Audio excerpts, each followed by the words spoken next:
ಶರಣಾರ್ಥಿಗಳು. ಈ ಮಠಕ್ಕೆ ನಾನು ಹಿಂದೆ ಬಂದು ಬಸವಲಿಂಗ ಪಟ್ಟದೇವರು ಮತ್ತು ಈ ಮಠದಲ್ಲಿ ನಡೆದಿರ್ತಕ್ಕಂಥ ಕೆಲಸಗಳನ್ನು ನೋಡಿದ್ದೀನಿ, ಅವ್ರ ಬಗ್ಗೆ ಓದಿದ್ದೀನಿ. ಆದರೆ ಈ ಹಿರೇಮಠವನ್ನು ಬಸವ ಮಠವನ್ನಾಗಿಸಿದ್ದರ ಬಗ್ಗೆ ಬಾಲ್ಕಿಯಲ್ಲಿ ಇರ್ತಕ್ಕಂಥ ಜನರಿಗೆ ಬೆಂಗಳೂರಿನಿಂದ ಬಂದು ನಾನು ಮಾತಾಡೋದು ತಪ್ಪಾಗುತ್ತೆ ಅಂತ ನನಗೆ ಅನಿಸುತ್ತೆ. ಯಾಕಂದರೆ ಕಣ್ಣಾರೆ ಈ ಕಾರ್ಯಗಳನ್ನು ನೋಡಿದವರು, ಜೀವಂತವಾಗಿ ಅದರಲ್ಲಿ ಭಾಗಿಯಾದಂಥವರು ನೀವೆಲ್ಲರೂ ಇದ್ದೀರಿ. ನಿಮಗೆ ಇದರ ಬಗೆಗಿನ ಮಾಹಿತಿ ಮತ್ತು ಒಳನೋಟ ಇನ್ನೂ ಜಾಸ್ತಿ ಇರುತ್ತೆ. ಹಾಗಾಗಿ ಬೆಂಗಳೂರಿನ ಹತ್ತಿರದ ಒಂದು ಜಿಲ್ಲೆಯ ಹಳ್ಳಿಯಿಂದ ಈ ಭಾಗವನ್ನು, ಬೀದರನ್ನು ಮತ್ತು ಬಾಲ್ಕಿ ಹಿರೇಮಠದ ಕೆಲಸಗಳನ್ನು ನೋಡಿದವನಾಗಿಯೇ ನಾನು ಮಾತಾಡ್ತೀನಿ. ಹಿಂದಿನ ಗೋಷ್ಠಿಯಲ್ಲಿ ಮಾತಾಡಿದಂಥ ಗೆಳೆಯ ಕಿರಣ್ ಗಾಜ್ನೂರವರು ನಾವು ಕರ್ನಾಟಕವನ್ನು ಬೀದರ್ ಮುಖಾಂತರ ನೋಡಬೇಕು ಅಂತ ಹೇಳಿದ್ರು.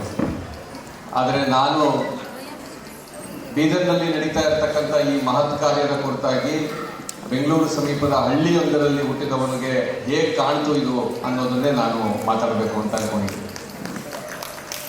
ನಮಗೆ ಚಿಕ್ಕಂದಲ್ಲಿ ಮೊದಲಿಗೆ ಬಸವ ಜಯಂತಿ ಅಂತಂದರೆ ಊರಿನಲ್ಲಿ ಎತ್ತುಗಳಿಗೆ ಸಿಂಗಾರ ಮಾಡಿ ಊರು ತುಂಬ ಕರ್ಕೊಂಡು ಹೋಗೋದು ಮೊದಲಿಗೆ ನಮಗೆ ಬಸವ ಜಯಂತಿ. ಅದಾದಮೇಲೆ ಶಾಲೆಗೆ ಹೋದ ಮೇಲೆ ನಮಗೆ ಬಸವಣ್ಣ ಕಿರೀಟ ತೊಟ್ಟು ಕುದುರೆ ಮೇಲೆ ಹತ್ತಿ ಒಂದು ಸೈನ್ಯದ ದಂಡನಾಯಕರ ರೀತಿ ಒಳಗಡೆ, ಆದರೆ ಸೌಮ್ಯವಾದ ಮುಖಭಾವವನ್ನು ಹೊಂದಿರತಕ್ಕಂಥ ಒಬ್ಬ ದಾರ್ಶನಿಕನಾಗಿ ಮಾತ್ರ ನಮ್ಗೆ ಗೊತ್ತು. ಇವತ್ತಿಗೂ ಬೆಂಗಳೂರು ವಿಧಾನಸೌಧದ ಮುಂದೆ ಅದೇ ರೀತಿಯ ಪ್ರತಿಮೆ, ವಿಧಾನಸೌಧದ ಹಿಂದೆ ಚಾಲುಕ್ಯ ಸರ್ಕಲ್ ಅಂತ ಕರೀತಾರೆ, ಅದು ಬಸವೇಶ್ವರ ವೃತ್ತ, ಅಲ್ಲಿರುವಂಥ ಪ್ರತಿಮೆ ಇರಲಿ, ಅಥವಾ ಕಳೆದ ಸರ್ಕಾರದ ಸಂದರ್ಭದಲ್ಲಿ ವಿಧಾನಸೌಧದ ಮುಂಭಾಗದಲ್ಲಿ ಏನು ಪ್ರತಿಮೆಯನ್ನು ಹಾಕಿದ್ರು ಆ ಪ್ರತಿಮೆಯಲ್ಲೂ ಕೂಡ ಕಿರೀಟಧಾರಿ ಮತ್ತು ಅಶ್ವಾರೋಹಿ ಬಸವಣ್ಣನ್ನೇ ನಾವು ಚಿಕ್ಕಂದಿನಿಂದ ನೋಡಿ ಗೊತ್ತಿರೋದು. ಆದರೆ ವಿಧಾನಸೌಧದ ಒಳಗೆ ಮತ್ತು ಈ ರಾಜ್ಯದ ಎಲ್ಲೆಡೆ ಇವತ್ತು ಕೈಯಲ್ಲಿ ವಚನಗಳ ತಾಳೆಗರಿಯನ್ನು ಹೊತ್ತು ಕೂತಿರ್ತಕ್ಕಂಥ ಬಸವಣ್ಣನ ಚಿತ್ರ ಇದೆ. ಇವತ್ತು ಈ ವೇದಿಕೆ ಮೇಲೂ ಕೂಡ ಅದೇ ಚಿತ್ರ ಇದೆ. ಕತ್ತಿಧಾರಿ, ಕಿರೀಟಧಾರಿ, ಅಶ್ವಾರೋಹಿ ಬಸವಣ್ಣನಿಂದ ಹಿಡಿದು ಕೈಯಲ್ಲಿ ತಾಳೆಗರಿ ಹಿಡಿದು ಕೂತಿರುವಂಥ ಬಸವಣ್ಣನವರೆಗೆ ಈ ಬದಲಾವಣೆ ಏನು ಇವತ್ತು ಈ ದೇಶದಲ್ಲಿ ನಡೆದಿದೆ, ಆ ಬದಲಾವಣೆ ಮುಖ್ಯವಾಗಿ ನಡೆದಿದ್ದು ಕಳೆದ 20-30 ವರ್ಷಗಳಿಂದ ಕನ್ನಡದಲ್ಲಿ ಬಸವ ಪರಂಪರೆಯನ್ನು ಅಪ್ಪಿಕೊಂಡಿರ್ತಕ್ಕಂಥ ಮಠಗಳು ಮತ್ತು ಚಿಂತಕರಿಂದ, ಮತ್ತು ಆ ಕೆಲಸ ಮಾಡೋದರಲ್ಲಿ ಬಾಲ್ಕಿ ಹಿರೇಮಠದ ಪೂಜ್ಯರಾದ ಬಸವಲಿಂಗ ಪಟ್ಟದೇವರವರು ಬಹಳ ಪ್ರಮುಖ ಪಾತ್ರ ವಹಿಸಿದ್ದಾರೆ ಅನ್ನೋದು ಈ ಹೊತ್ತಿನ ಬಹಳ ಮುಖ್ಯವಾದ ಸಂಗತಿ ಅಂತ ನನಗೆ. ಹಿರೇಮಠವನ್ನು ಬಸವ ಮಠವನ್ನಾಗಿಸಿದ್ದು ಅಷ್ಟೇ ಅಲ್ಲ ಅನ್ನೋದಕ್ಕೋಸ್ಕರ ನಾನು ಇದನ್ನು ಹೇಳ್ತಾ ಇದ್ದೇನೆ. ಇಡೀ ರಾಜ್ಯದಲ್ಲಿ ಬಸವಣ್ಣನನ್ನ ಬಸವೇಶ್ವರನಾಗಿ ಉತ್ತರ ಕರ್ನಾಟಕದಲ್ಲಿ ಕಲ್ಯಾಣದ ಕೇಂದ್ರವಾಗಿ ಇಟ್ಟುಕೊಂಡು ಆಳಿದಂಥ ಒಬ್ಬ ಚಕ್ರವರ್ತಿಯ ಬೊಕ್ಕಸವನ್ನ ನೋಡಿಕೊಳ್ತಾ ಇದ್ದಂಥ ಮಂತ್ರಿಯನ್ನಾಗಿ ಮಾತ್ರ ಅಲ್ಲದೆ, ಒಂದು ಕನ್ನಡ ಧರ್ಮದ ಮತ್ತು 12ನೇ ಶತಮಾನದ ಹೊತ್ತಿಗೆನೆ ಒಂದು ಆಧುನಿಕವಾದ ಲೌಕಿಕ ಧರ್ಮವನ್ನು ಸ್ಥಾಪನೆ ಮಾಡಿದಂಥ ಮತ್ತು ಬಸವಾದಿ ಶರಣರ ವಚನಗಳ ಮುಖಾಂತರ ಒಂದು ಶ್ರೀಮಂತವಾದಂಥ ಜನಸಾಹಿತ್ಯವನ್ನು ಕೊಟ್ಟಂಥ ಒಂದು ಧರ್ಮ ಗುರುವಾಗಿ ಬಸವಣ್ಣನ ಪರಿವರ್ತನೆ ಮಾಡಿದ್ದಿದೆಯಲ್ಲ, ಈ ಕೆಲಸ ನನ್ನ ಮಟ್ಟಿಗೆ ಬಹಳ ಮುಖ್ಯವಾದ್ದು ಅಂತ ಅನ್ಸುತ್ತೆ. ಇದು ಬಹಳ ಮುಖ್ಯವಾದ್ದು. ಯಾಕೆ ಇದು ಮುಖ್ಯವಾದ್ದು ಅಂತಂದ್ರೆ, ಬಾಬಾ ಸಾಹೇಬ್ ಅಂಬೇಡ್ಕರ್ ಅವರು ತಾವು ವೈದಿಕ ಧರ್ಮದಲ್ಲಿ ಇರೋದಿಲ್ಲ ಅಂತ ತೀರ್ಮಾನ ಮಾಡಿದಾಗ ಅವರಿಗೆ ನೆರೆಯಲ್ಲಿ ಇದ್ದಂಥ ಲಿಂಗಾಯತ ಧರ್ಮ ಮತ್ತು ಅದಕ್ಕಿಂತ ಬೌದ್ಧ ಧರ್ಮ ಹೆಚ್ಚು ಸರಿಯಾದ್ದು ಅಂತ ಕಾಣೋದಕ್ಕೆ ಕಾರಣ, ಬಸವಣ್ಣನನ್ನ ಬಸವೇಶ್ವರನನ್ನಾಗಿಸಿ ಒಂದು ಜಾತಿಗೆ ಸೀಮಿತ ಮಾಡಿದಂಥ ಸಂದರ್ಭದಲ್ಲಿ ಅದನ್ನು ದಾಟಿಸಿ, ಆ ಗೆರೆಗಳನ್ನ ದಾಟಿಸಿ ಅದೇ ಸಮುದಾಯ ಒಂದು ವಿಸ್ಮೃತಿಗೆ ಒಳಗಾಗಿದ್ದಾಗ ವಿಸ್ಮೃತಿಯಿಂದ ಹೊರಗೆ ತಂದು ಕೆಲಸ ಮಾಡಿರೋದ್ರಲ್ಲಿ ಕೇವಲ ಚಿಂತಕರು, ಸಾಹಿತಿಗಳ ಪಾತ್ರ ಇರಲಿಲ್ಲ. ಬದಲಿಗೆ ಬಸವಲಿಂಗ ಪಟ್ಟದೇವರು ರೀತಿಯಲ್ಲಿ ಮಠಾಧೀಶರಿಂದ ಇದು ಸಾಧನೆ ಆಯಿತು. ಬಸವಲಿಂಗ ಪಟ್ಟದೇವರವರು, ಇಳಕಲ್ಲ ಸ್ವಾಮೀಜಿಗಳು, ಗದಗಿನ ತೋಟದಾರಿಯ ಶ್ರೀಗಳು, ಸಾಣೆಹಳ್ಳಿ ಶ್ರೀಗಳು, ಈ ರೀತಿಯಲ್ಲಿ ಕೆಲವರು ಅವರು ಮುಂದುವರಿಸಿದ್ದು ಬಸವಾದಿ ಶರಣರ ಪರಂಪರೆ. 101 ವಿರಕ್ತರು ಇಡೀ ರಾಜ್ಯಾದ್ಯಂತ ಹರಡಿ ವಿರಕ್ತ ಪರಂಪರೆಯನ್ನ ತೆಗೆದುಕೊಂಡು ಹೋಗೋ ಕೆಲಸವನ್ನ ಮಾಡಿದ್ದು ಒಂದು ಕಡೆಗಾದ್ರೆ, ಎರಡನೇ ಹಂತ ಅದು ಬಂದಿದ್ದು ಮಗು ಅಳಕಟ್ಟಿ ಅವರು ವಚನಗಳನ್ನ ಸಂಗ್ರಹ ಮಾಡಿ ನಿಜವಾದಂತ ಬಸವಾದಿಶರಣರ ವಚನಗಳನ್ನ ಮತ್ತೆ ಸಂಗ್ರಹಿಸಿ ಜನಸಾಮಾನ್ಯರಿಗೆ ಮುಟ್ಟಿಸುವಂತ ಕೆಲಸವನ್ನ 20ನೇ ಶತಮಾನದಲ್ಲಿ ಮಾಡಿದ್ರು. ಆದರೂ ಕೂಡ ಲಿಂಗಾಯತ ಧರ್ಮ ಅದು ಒಂದು ಜಾತಿಯ ಚೌಕಟ್ಟಿನ ಆಚರಣೆ ಬಂದಿರಲಿಲ್ಲ. ಮತ್ತೆ ಬಹುಶಃ ಮತ್ತೊಂದು ಸಾರಿ ಅಂತದಾಗಿದ್ದು ಸ್ವಾಮಿ ಲಿಂಗಾನಂದರು ಇಡೀ ರಾಜ್ಯದಲ್ಲಿ ಒಂದು ಅಪರೂಪದ ವಾಗ್ಮಿಯಾಗಿ, ಪ್ರಖರ ವಾಗ್ಮಿಯಾಗಿ ಮತ್ತು ಈ ಚಿಂತನೆಗಳನ್ನ ಸ್ಪಷ್ಟವಾಗಿ, ಕಟುವಾಗಿ, ನಿಷ್ಠುರವಾಗಿ ಪ್ರತಿಪಾದಿಸೋದಕ್ಕೆ ಶುರು ಮಾಡಿದ ಮೇಲೆ ಆ ಇನ್ನೊಂದು ಹಂತವನ್ನ 20ನೇ ಶತಮಾನ ನೋಡ್ತು. ಆದರೂ ಈ ರಾಜ್ಯದೊಳಗಡೆ ಲಿಂಗಾಯತರು ಅಂತಂದ್ರೆ ಅದು ಈ ರಾಜ್ಯದಲ್ಲಿ ಸದಾಕಾಲ ಅಧಿಕಾರವನ್ನು ಹಿಡಿಯೋದಕ್ಕೆ ಅವಣಿಸ್ತಕ್ಕಂಥ ಒಂದು ಜಾತಿಯನ್ನಾಗಿ ಮಾತ್ರ ದಕ್ಷಿಣ ಕರ್ನಾಟಕದಲ್ಲಿ ಇದ್ದಂಥ ನನ್ನಂಥವರಿಗೆ ಕಾಣಿಸ್ತಾ ಇತ್ತು. ಆದರೆ ಕಳೆದ 10-15 ವರ್ಷಗಳಲ್ಲಿ ಇದು ಅದಕ್ಕಿಂತ ದಾಟಿ ಮುಂದಕ್ಕೆ ಬಂದಿದೆ ಮಾತ್ರ ಅಲ್ಲ, 4-5 ಮಠಾಧೀಶರು ಅಥವಾ 10-20 ಮಠಾಧೀಶರು ಹೇಳುವ ವಿಚಾರವಾಗಿ ಇಲ್ಲ. ಬದಲಿಗೆ ನಾನು ಅಂತ ಸಾಕಷ್ಟು ಮನೆಗಳಲ್ಲಿ ನಾನು ನೋಡಿದ್ದೀನಿ. ನಿನ್ನೆ ದಿನ ನಾನು ಧಾರವಾಡದಲ್ಲಿ ಒಂದು ಮನೆಯಲ್ಲಿ ಇಡೀ ಶ್ರಾವಣಾದ್ಯಂತ ನಡೆಯುವಂತ ವಚನೋತ್ಸವ ಕಾರ್ಯಕ್ರಮದಲ್ಲಿ ಪಾಲ್ಗೊಂಡಿದ್ದೀನಿ. ಆ ವಚನೋತ್ಸವ ಕಾರ್ಯಕ್ರಮದಲ್ಲಿ ಮತ್ತು ನಿನ್ನೆ ಹುಬ್ಬಳ್ಳಿಯಲ್ಲಿ ಲಿಂಗಾಯತ ಒಳಪಂಗಡಗಳನ್ನ ಒಗ್ಗೂಡಿಸುವಂತ ಒಂದು ಕಾರ್ಯಕ್ರಮದಲ್ಲಿ ಭಾಗವಹಿಸಿ ಬಂದಿದ್ದೀನಿ. ಬಸವ ತತ್ವವನ್ನ ಜೀವಂತವಾಗಿ ಇಟ್ಟುಕೊಂಡಿರುವ, ಜೀವಂತವಾಗಿ ಉಸಿರಾಡುತ್ತಿರುವ, ಜೀವಂತವಾಗಿ ಬದುಕುತ್ತಿರುವ ಕೆಲವು ಸಾವಿರ ಕುಟುಂಬಗಳಾದರೂ ಕೂಡ ಈ ರಾಜ್ಯದಲ್ಲಿದೆ. ಮತ್ತು ಲಕ್ಷಾಂತರ ಜನ ಈ ತತ್ವಗಳಿಗೆ ಕಡೆಗೆ ಮುಖ ಮಾಡಿ ನಿಂತಿದ್ದಾರೆ. ಇನ್ನೂ ಕೂಡ ಲಿಂಗಾಯತರಾಗೋದು ಅಂತಂದ್ರೆ ಅದು ಒಂದು ರೀತಿಯಲ್ಲಿ ಬೇರೆದೇ ರೀತಿಯಲ್ಲಿ ಮನುಷ್ಯರಾಗೋದು, ಅದು ಎಲ್ಲರೂ ಆಗ್ಬಿಟ್ಟಿದ್ದಾರೆ ಅಂತ ನಾನು ಹೇಳಲಾರೆ, ನಾವೆಲ್ಲರೂ ಅಂಥವ್ರಾಗಿದ್ದೀವಿ ಅಂತ ನಾನು ಹೇಳಲಾರೆ. ಆದರೆ ಬಸವ ತತ್ವವನ್ನ ಆ ರೀತಿಯಲ್ಲಿ ಪ್ರತಿಪಾದಿಸ್ತಕ್ಕಂಥ ಒಂದು ಕೆಲಸವನ್ನ ಕರ್ನಾಟಕದ ಕೆಲವು ಮಠಾಧೀಶರು ಮಾಡಿರೋದು ಕಳೆದ 25-30 ವರ್ಷಗಳಲ್ಲಿ ಅದು ಇನ್ನೂ ಸ್ಪಷ್ಟತೆ ಪಡೆದುಕೊಳ್ತಾ ಇರೋದಿದೆಯಲ್ಲ, ಇದು ಈ ಕಾಲದ ಒಂದು ಅಪರೂಪದ ವಿದ್ಯಮಾನ. ಇದು ವಿಶೇಷವಾದ್ದು ಅಂತ ನನಗನ್ಸುತ್ತೆ. ಈ ಧರ್ಮ ಪ್ರಸಾರದ ಕೆಲಸವನ್ನ ಇನ್ನೂ ಹೆಚ್ಚು ಮಾಡಬೇಕು. ಬಸವಲಿಂಗ ಪಟ್ಟದೇವರವರು ಕರ್ನಾಟಕವನ್ನ ದಾಟಿ ಬಹುಶಃ ಕರ್ನಾಟಕದ ಶಿಖರದಲ್ಲಿ ಇದ್ದಿದ್ದ ಕಾರಣಕ್ಕಾಗಿ ಕೂಡ ಇರಬಹುದು, ಮತ್ತು ದಕ್ಷಿಣಕ್ಕೆ ಹೋಗಿ ಉಳಿದ ಮಠಾಧೀಶರು ಮಾಡ್ತಾ ಇದ್ದಂತ ಅದೇ ವ್ಯಾಪ್ತಿಯಲ್ಲಿ ಕೆಲಸ ಮಾಡೋದರ ಬದಲಿಗೆ ಅವರು ದಾಟಿ ಮಹಾರಾಷ್ಟ್ರಕ್ಕೆ, ಅವಿಭಜಿತ ಆಂಧ್ರ ಪ್ರದೇಶ ಮತ್ತು ಇವತ್ತಿನ ತೆಲಂಗಾಣ ರಾಜ್ಯದ ಜಿಲ್ಲೆಗಳಲ್ಲಿ ಏನ್ ಮಾಡ್ತಾ ಇದ್ದಾರೆ, ಇದು ಬಹಳ ಬಹಳ ಅಗತ್ಯವಾದ್ದು ಅಂತ ನನಗೆ ಅನಿಸ್ತದೆ. ಧರ್ಮ ಪ್ರಸಾರವನ್ನ ಬಹಳ ನಕಾರಾತ್ಮಕವಾದಂತ ರೀತಿಯಲ್ಲಿ ನೋಡುವಂತ ಬಹಳ ಜನ ಇದ್ದಾರೆ, ವಿಚಾರವಾದಿಗಳು ಕೂಡ ಇದ್ದಾರೆ. ನನ್ನ ಮನಸ್ಸಲ್ಲೂ ಹೆಚ್ಚು ಕಡಿಮೆ ಅದೇ ರೀತಿಯ ಅಭಿಪ್ರಾಯ 20-25 ವರ್ಷಗಳ ಕೆಳಗಡೆ ಇತ್ತು. ಧರ್ಮವನ್ನ ಒಂದು ಮೌಢ್ಯದ, ಕಂದಾಚಾರದ ಸಂಗತಿಯನ್ನಾಗಿ ಮಾತ್ರ ನೋಡೋದು. ಹಾಗೆ ನೋಡ್ತಾ ಇರಬೇಕಾದ್ರೆ ಒಬ್ಬ ಕಮ್ಯುನಿಸ್ಟರು ಮತ್ತು ಧರ್ಮ ಪ್ರಸಾರ ಮಾಡ್ತಾ ಇದ್ದಂತ ಒಬ್ಬ ಧರ್ಮಗುರುವಿನ ನಡುವಿನ ಸಂವಾದವನ್ನ ನಾನು ನನ್ನ ಕಣ್ಣೆದುರುಗಡೆ ಒಂದ್ಸರಿ ನೋಡಿದೆ. ಕಮ್ಯುನಿಸ್ಟರು ಇಡೀ ಪ್ರಪಂಚದಲ್ಲಿ ಸಮಸಮಾಜವನ್ನ ತರುವಂತ ಸಿದ್ಧಾಂತ ನಮ್ದು, ಮತ್ತು ಇದು ಮಾತ್ರ ಸರಿಯಾದ್ದು, ಮತ್ತು ಧಾರ್ಮಿಕ ಕೆಲಸವನ್ನ, ಅಧ್ಯಾತ್ಮದ ಕೆಲಸವನ್ನ ಮಾಡ್ತಕ್ಕಂಥದ್ದು 2ನೇ ದರ್ಜೆಯದ್ದು ಅಂತ. ಬಹುಶಃ ಕಿರಣ್ ಮತ್ತು ವಿಕ್ರಮ್ ವಿಸಾಜಿ ಅವರು ಮಾತಾಡ್ತಾ ಇದರ ಹಲವಾರು ಆಯಾಮಗಳನ್ನ ನಮ್ಮ ಮುಂದೆ ಇಟ್ಟರು ಅಂತ ಅನಿಸ್ತದೆ ಹಿಂದಿನ ಗೋಷ್ಠಿಯಲ್ಲಿ. ಈ ಇಬ್ಬರ ನಡುವೆ ಸಂವಾದ ನಡಿಬೇಕಾದ್ರೆ ಈ ಕಮ್ಯುನಿಸ್ಟ್ ಸಿದ್ಧಾಂತ ಇದ್ದಂಥವರು ಆ ಧರ್ಮ ಪ್ರಸಾರ ಮಾಡ್ತಿದ್ದಂಥ ಗುರುಗೆ ಹೇಳಿದ್ರು, ನೀವು ಇಡೀ ಪ್ರಪಂಚದಲ್ಲಿ ನಿಮ್ಮ ಧರ್ಮನೇ ಬರಬೇಕು ಅಂತ ಬಯಸ್ತೀರಾ, ಹೌದಾ ಅಲ್ವಾ? ಅವ್ರು ಹೇಳಿದ್ರು, ಹೌದು ನಾನು ಬಯಸ್ತೀನಿ. ಹಂಗಾದ್ರೆ ಇದು ಒಂದು ರೀತಿಯ ಮೂಲಭೂತವಾದ ಹೌದಾ ಅಲ್ವಾ ಅಂತ ಅವ್ರನ್ನ ಕೇಳಿದ್ರು. ಅದಕ್ಕೆ ಆ ಧರ್ಮ ಪ್ರಸಾರ ಮಾಡ್ತಾ ಇದ್ದಂಥ ಸಂತರು, ಈ ಕಮ್ಯುನಿಸ್ಟ್, ನಾನು ಆ ಚರ್ಚೆಯಲ್ಲಿ ಇರ್ಬೇಕಾದ್ರೆ ನಾನಿದ್ದೆ. ಅವರಿಬ್ಬರ ಹೆಸರು ಹೇಳೋದು ಅಷ್ಟು ಮುಜುಗರ ಉಂಟು ಮಾಡ್ಬೋದು ಅಂತ ನಾನು ಹೇಳ್ತಿಲ್ಲ. ಅದಕ್ಕೆ ಅವರು ಈ ಕಮ್ಯುನಿಸ್ಟರನ್ನ ಕೇಳಿದ್ರು, ನೀವು ಯಾವ ಸಿದ್ಧಾಂತ ನಂಬ್ಕೊಂಡಿದ್ದೀರಿ? ನಾನು ಮಾರ್ಕ್ಸ್ವಾದವನ್ನು ನಂಬ್ಕೊಂಡಿದ್ದೀನಿ. ಯಾಕೆ ನಂಬ್ಕೊಂಡಿದ್ದೀನಿ? ಯಾಕಂದ್ರೆ ಅದು ವಿಜ್ಞಾನ, ಅದು ಪ್ರಪಂಚದಲ್ಲಿ ಮನುಷ್ಯರ ನಡುವೆ ಇರ್ತಕ್ಕಂಥ ಮೇಲು ಕೀಳುಗಳನ್ನ ತೆಗೆದಾಕುತ್ತೆ.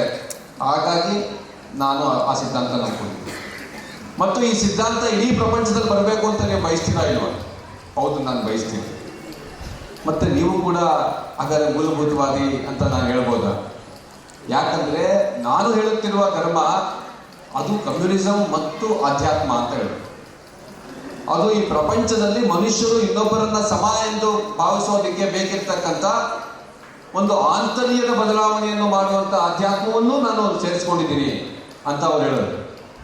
ಮುಂದುವರೆದು ಇನ್ನೂ ಒಂದು ಮಾತು ಹೇಳಿದ್ರು, ನನಗೆ ಹಸಿವಾಗುತ್ತಿದೆ ಅನ್ನುವಂಥ ಅರಿವು ಅದು ಭೌತಿಕವಾದ್ದು. ನನಗೆ ಹಸಿವಾಗ್ತಿದೆ ಅಂತ ನನಗೆ ಗೊತ್ತಾಗುತ್ತೆ. ನನಗೆ ಸಣ್ಣದಾಗಿ ತಲೆನೋವು ಶುರು ಆಗುತ್ತೆ, ಸ್ವಲ್ಪ ಸುಸ್ತಾಗ್ಲಿಕ್ಕೆ ಶುರು ಆಗುತ್ತೆ, ಹೊಟ್ಟೆಯಲ್ಲಿ ಸ್ವಲ್ಪ ತಳಮಳ ಆಗಕ್ಕೆ ಶುರು ಆಗುತ್ತೆ. ಅದು ಭೌತಿಕವಾದ್ದು, ನನ್ನ ದೇಹಕ್ಕೆ ನನಗೆ ಗೊತ್ತಾಗುತ್ತೆ. ಹಾಗೆಯೇ ಇನ್ನೊಬ್ಬರಿಗೆ ಹಸಿವಾಗುತ್ತಿದೆ ಎನ್ನುವ ಅರಿವು ಅದು ಬೌದ್ಧಿಕವಾದ್ದು. ಇನ್ನೊಬ್ರಿಗೆ ಆಗ್ತಿದೆ ಅಂತ ನನಗೆ ಗೊತ್ತಾಗುತ್ತೆ. ಬೆಳಗ್ಗೆಯಿಂದ ಊಟ ಮಾಡಿಲ್ಲ, ನೋಡಿದ್ರೆ ಅವ್ರಿಗೆ ಇನ್ನೇನು ತಿನ್ಬೇಕು ಅಂತ ಅನಿಸ್ತಾ ಇದೆ, ಶುಗರ್ ಕಡಿಮೆ ಆಗ್ತಿದೆ ಅಂತ ಅನಿಸಿದ್ರೆ ಅದು ಭೌತಿಕವಾದ್ದು. ನನ್ನ ಫೀಲಿಂಗ್ ಅಲ್ಲ, ಅದು ಅವರ ಭಾವನೆಯನ್ನ ನಾನು ಇದು ಮಾಡೋದು.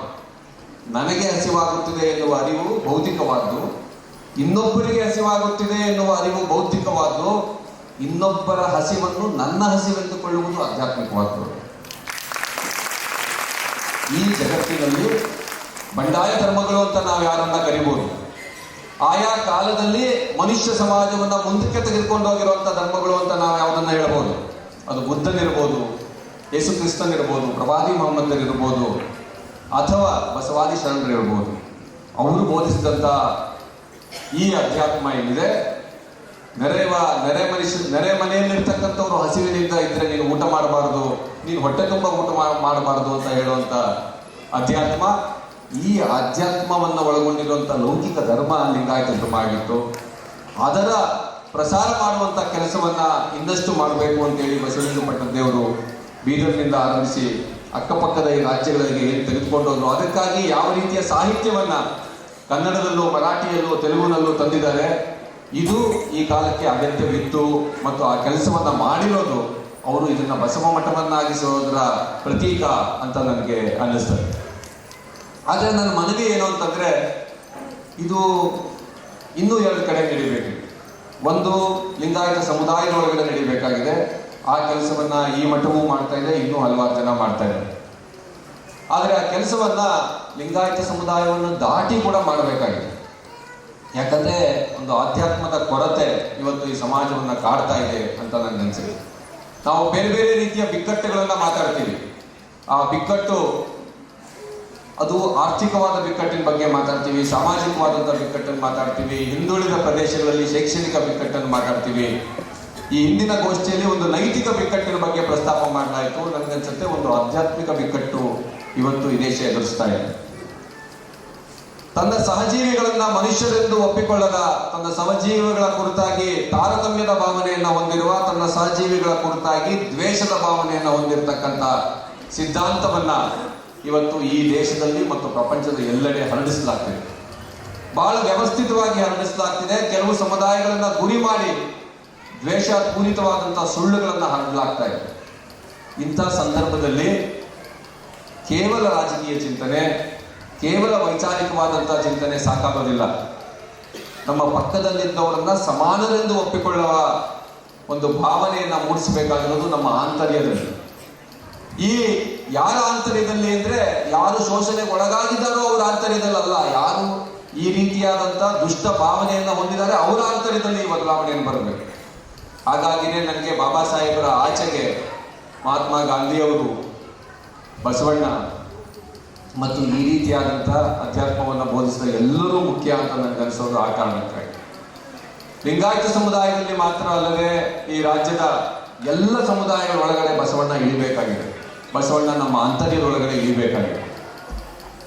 ಇದನ್ನ ಅರ್ಥ ಮಾಡಿಕೊಳ್ಳದೆ ಕನ್ನಡ ನಾಡು ಸುಮಾರು 700 ವರ್ಷಗಳನ್ನ ಕಳೆದುಬಿಡ್ತು. 101 ವಿರಕ್ತರಿಂದ ಅದು ಪೂರ್ಣ ಆಗಲಿಲ್ಲ. ಮಗುವಳಕಟ್ಟಿಯವರು ವಚನಗಳಿಂದ ಅದು ಪೂರ್ಣ ಆಗಲಿಲ್ಲ. ಮಗುವಳಕಟ್ಟಿಯವರು ಮತ್ತೆ ಸಂಪಾದಿಸಿದ ವಚನಗಳಿಂದ ಅದು ಪೂರ್ಣ ಆಗಲಿಲ್ಲ.